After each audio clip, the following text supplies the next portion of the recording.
Mumbai Indians படைத்த வரலாற்று சாதனை. மும்பை இந்தியன்ஸை பொறுத்தவரையில் IPL வரலாற்றில் அவர்கள் 220க்கும் அதிகமான ஓட்டு எண்ணிக்கையை சேசிங் செய்தது கிடையாது.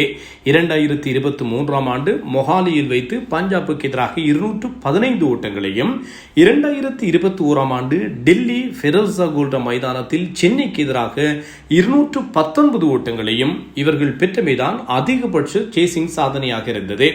இந்த சாதனையை இன்றைய போட்டியில் மும்பை இந்தியன்ஸ் முறியடித்திருக்கிறது.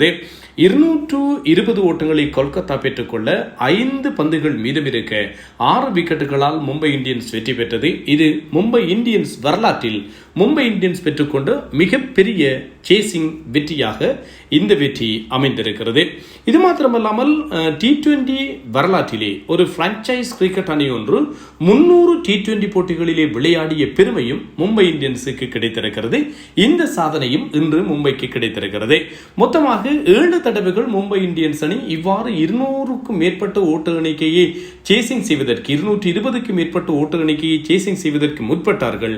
ஆனால் அவர்கள் எந்த ஒரு தருணத்திலும் கூட ஒரு வெற்றியை பெற்றுக்கொள்ள முடியாது போனது. இன்று மும்பை இந்தியன்ஸ் வெற்றி பெற்றிருக்கிறது. அதோடு 14 ஆண்டுகளுக்கு பின்னர் மும்பை இந்தியன்ஸ் அணி முதலாவது போட்டியில் வெற்றி பெற்றிருக்கிறது என்பதும் கவனிக்கத்தக்கது. 50வது அரைச்சதத்தை இன்று ரோஹித் சர்மா பெற்றிருந்தார். ரோஹித் சர்மாவை பொறுத்தவரையில் IPL போட்டிகளிலே 50 அரைச்சதங்களை பெற்றுக்கொண்ட 4வது வீரர் என்பதோடு 3வது இந்தியர் என்கின்ற பெருமையும் ரோஹித் சர்மா தனதாக்கி இருந்தார் என்பதும் ஞாபகப்படுத்தத்தக்கது.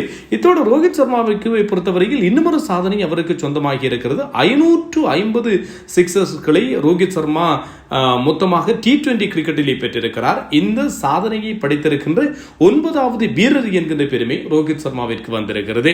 இது மாத்திரமல்லாமல் இன்னும் ஒரு சுவாரஸ்யம், ஷர்துல் தாகூர் அவர் எத்தனை IPL அணிகளிலே விளையாடினாலும் அதிகம் அறியப்பட்டது சென்னை சூப்பர் கிங்ஸுக்காக இவர் விளையாடியதுதான். லோர்ட் தாக்கூர் என்று சொல்லி சென்னை ரசிகர்கள் இவரை செல்லமாக அழைப்பார்கள். இன்று மும்பைக்காக இவர் அறிமுகமாகி இருந்தார். மும்பையினுடைய இந்த வெற்றியில் ஷர்துல் தாக்கூரினுடைய 3 விக்கெட்டுகள் முக்கிய பங்கு. ஆட்ட நாயகன் விருதையும் இவரை வென்றிருக்கிறார் என்பதும் நோக்கத்தக்கதே. ஆக சென்னையிலிருந்து தட்டி தூக்கிய ஒரு சிங்கம் இப்போது மும்பையின் வரலாற்று வெற்றிக்கு காரணமாக அமைந்திருக்கிறது. நீங்கள் கேட்கலாம், அவர் சென்னையிலிருந்து விடைபெற்று சில ஆண்டுகள் ஆகிவிட்டது என்று. ஆனாலும் IPL என்று வந்தால் ஷர்துல் தாக்கூர் எங்கள் எல்லோருக்கும் நினைவுக்கு வருவது சென்னை சூப்பர் கிங்ஸ். அதனால் தான் அப்படி சொல்கின்றோம். வாழ்த்துக்கள் மும்பை இந்தியன்ஸ் அணிக்கு. இம்முறை ஒரு பலமான ஒரு அணியாக இவர்கள் விளையாடி கொண்டிருக்கிறார்கள். 6வது IPL கிண்ணத்தை மிக சிறப்பாக குறிவைத்து அவர்களுடைய ஆட்டத்தை இன்றைய நாளிலே காட்டியிருக்கிறார்கள் என்பதும் முக்கியமானது. இன்னும் ஒரு காணொளியில் சந்திப்போம். IPL சூடு பறக்க ஆரம்பித்திருக்கிறது.